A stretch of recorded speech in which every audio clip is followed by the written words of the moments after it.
एक सेठ से लक्ष्मी जी रूठ गईं और जाते हुए बोली, मैं यहाँ से जा रही हूँ, अब मेरी जगह नुकसान आएगा, तैयार रहना। और अगर तुम मुझसे जाते जाते कुछ मांगना चाहते हो तो बोलो।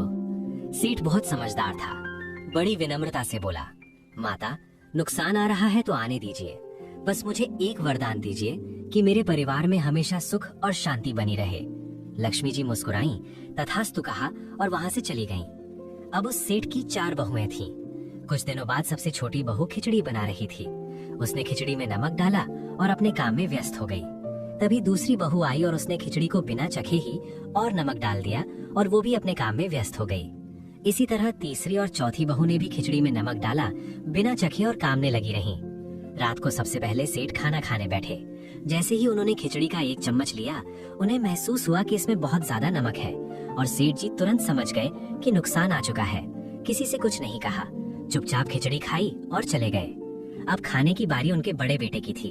बेटे ने खिचड़ी का एक निवाला लिया और परिवार वालों से पूछा, पिताजी ने खाना खा लिया? उन्होंने कुछ कहा? बाकी सबने जवाब दिया, हाँ पिताजी ने खा लिया, लेकिन किसी से कुछ नहीं कहा। बड़े बेटे ने भी चुपचाप खिचड़ी खाई और चले गए। इसी तरह परिवार के सभी सदस्य एक एक करके आए, अपने से पहले वालों के बारे में पूछे, कुछ नहीं कहा, चुपचाप खिचड़ी खाई और चले गए। रात को सेठ जी सो रहे थे कि सपने में नुकसान आया और हाथ जोड़कर बोला, भाई मैं यहाँ से जा रहा हूँ, मैं यहाँ नहीं रह सकता। सेठ जी ने पूछा, क्यों, क्या हो गया? नुकसान बोला, तुम सबने मिलकर 1 किलो नमक खा लिया, पर मजाल है कोई किसी पर नहीं चिल्लाया, कोई गुस्सा नहीं हुआ, सब शांत रहे। अब जिस परिवार में इतनी सुख शांति, आपसी प्यार और सम्मान है, वहाँ मैं नहीं रह सकता। निष्कर्ष, जिस परिवार में प्यार, शांति, आदर और बड़प्पन है, उस परिवार का कोई नुकसान, कोई आपदा कुछ नहीं बिगाड़ सकती।